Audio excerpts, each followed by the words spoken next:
লিও বলে, আমি কি তোমায় ফোর্স করছি? গ্রে তখন বলে, তুমি করছো না, বাট মিস্টার রাভিন তো করছে।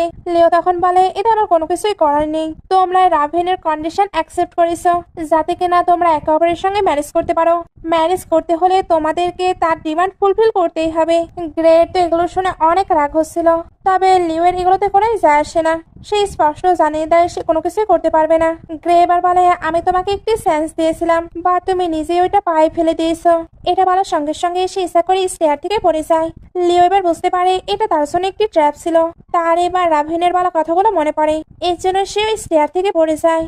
এতে কেউই তাকে আর ব্লেম দিতে পারবে না। একটু পরে এদেরকে হসপিটালে দেখানো হয়। গ্রেতা বলছিল লিও ইচ্ছা করে আমাকে ফেলে দিয়েছে, আসলে সে তো এদের সিম্পাতি পাওয়ার ট্রাই করছিল।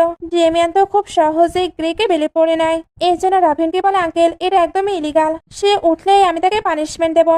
রাভিন এবার রুডলি তাদেরকে এখান থেকে যেতে বলে। ডেমিয়ান এগুলো শুনে বলে, আঙ্কেল আপনি একটি মার্ডারারকে ডিফেন্ড করছেন? রাভিন এটা শুনতে ডেমিয়ানকে হিট করতে শুরু করে।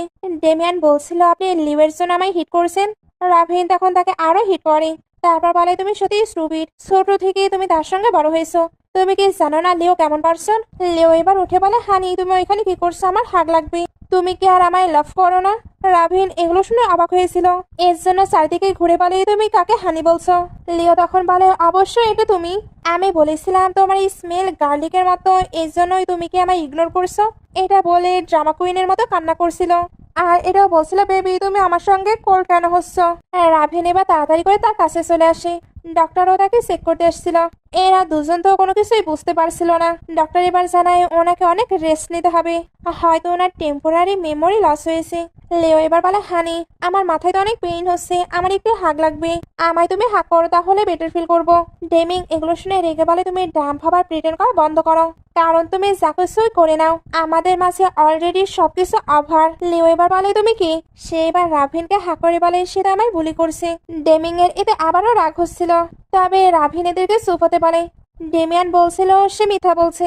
রাভিন তখন বলে, সে পেশেন্ট, তাই তাকে ভয় দেখানো বন্ধ করো। সে এবার এদের দুজনকে এখান থেকে বের হয়ে যেতে বলে।